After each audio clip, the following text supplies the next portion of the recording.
শায়েখ আপনার কাছ থেকে, কারণ এই আয়াত থেকে আমরা একটা বিরাট শিক্ষা পাচ্ছি। সেটা হলো, আমরা যখন কাউকে সহযোগিতা করব আল্লাহকে সন্তুষ্ট করার জন্য, এই ক্ষেত্রে যেন আর কোনো কিছু আমাদের মাঝে বাধা হয়ে না দাঁড়ায়, এমন একটি বিষয় আমাদের সামনে এসছে।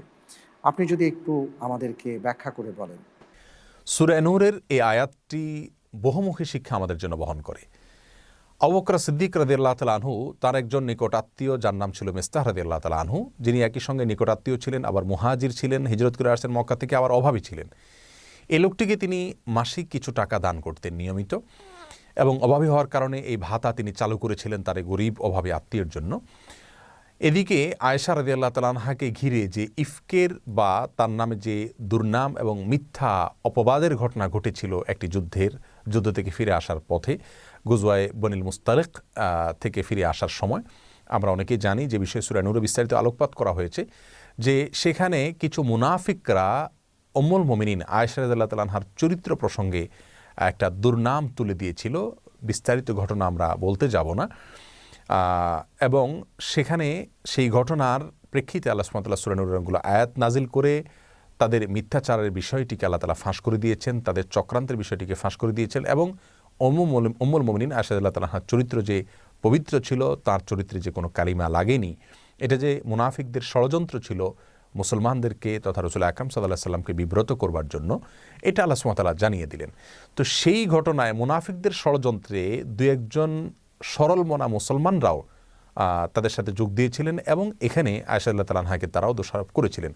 এদের মধ্য থেকে মিস্তাহ ছিলেন। আবু বকর সিদ্দিক রাদিয়াল্লাহু তাআলা আনহু যখন জানলেন যে মিস্তাহ সেও পর্যন্ত ওই মুনাফিকদের সাথে সুর মিলিয়ে তার মেয়ে আবু বকর সিদ্দিকের মেয়ে আয়েশা রাদিয়াল্লাহু তাআলা সম্পর্কে বদনাম করেছে, তখন তিনি শপথ করেছেন যে তোমাকে আমি আর দান করব না, কারণ তুমি নিজে আমার এত দান, এত উপকারিতা এগুলো ভোগ করার পরেও তুমি আমার মেয়ের ব্যাপারে বদনামি যারা করেছে তাদের সাথে যোগ দিয়েছো, কষ্ট লাগা কাজ করেছে, খুব স্বাভাবিক ছিল। এর প্রেক্ষিতে আল্লাহ সুবহানাহু ওয়া তাআলা আয়াত নাজিল করেছেন, ওয়ালাই আতালি উলুল ফদলি ইলা আখিল আয়াত, তোমাদের ভিতরে যারা সম্পদ আল্লাহ তাআলা যাদেরকে দিয়েছে তারা যেন শপথ না করে নিকটাত্মীয়দেরকে দান করার ব্যাপারে।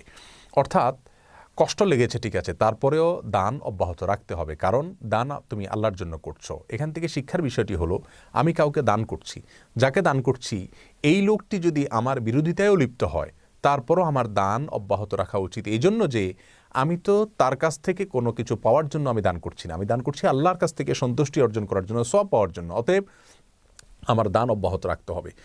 আজকাল আমাদের মধ্যে কয়জন মানুষ আছি এই বিষয়টাকে আমরা স্বাভাবিকভাবে নিতে পারবো। আবু বকর সিদ্দিক রাদিয়াল্লাহু তাআলা আনহু এই আয়াতের শেষ অংশে যখন আল্লাহ সুবহানাহু ওয়া তাআলা বলেছেন, আলা তুহিব্বুনা আন ইয়াগফিরাল্লাহু লাকুম, তোমরা কি চাও না এটা যে আল্লাহ তাআলা তোমাদেরকে ক্ষমা করে দিক? যদি চাও তাহলে তোমরা দান করা শুরু করো। তখন আবু বকর সিদ্দিক রাদিয়াল্লাহু তাআলা আয়াত নাজিল হওয়ার পর বলেন, হ্যাঁ আল্লাহ, অবশ্যই আমি চাই আপনি আমাকে ক্ষমা করে দিন। তিনি আবারও মিস্তাহকে দান করা শুরু করলেন। তাহলে আপনার মেয়ের চরিত্র নিয়ে বাজে কথা বলেছে, মিথ্যা অপবাদ রটিয়েছে, তাদের সাথে যোগদান করেছে, আপনার নিকটাত্মীয় একজন লোক যে আপনার নুন খেয়ে বড় হয়েছে সেই লোকটি, এর পরেও আপনি শুধুমাত্র আল্লাহর কাছ থেকে আজর চান, সে আশায় তার প্রতি দানকে অব্যাহত রেখেছেন, আপনার বিরোধিতা করেছেও। এটা হলো একজন মুসলিমের চরিত্রের একটা দৃষ্টান্ত, কেমন হওয়া উচিত।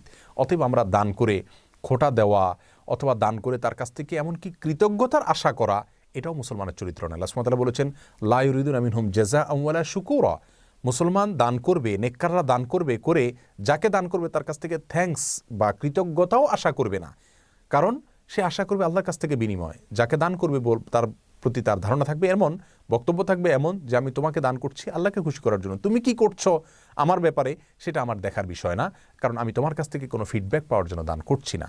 এই শিক্ষা ইসলাম একজন মুসলমানকে দিয়ে থাকে। অতএব যদি কোনো মুসলমান কোনো ভুল শপথ করে তাহলে সেখান থেকে যেন তিনি ফিরে আসেন, সে শিক্ষাও এই ঘটনা আমাদেরকে দিচ্ছে। আল্লাহ সুবহানাহু ওয়া তাআলা আমাদের সকলকে এই আয়াতের শিক্ষাগুলোকে আমাদের ভিতরে ধারণ করার তৌফিক দান করুন। অনেক অনেক ধন্যবাদ শায়েখ, জাযাকাল্লাহ খায়ের।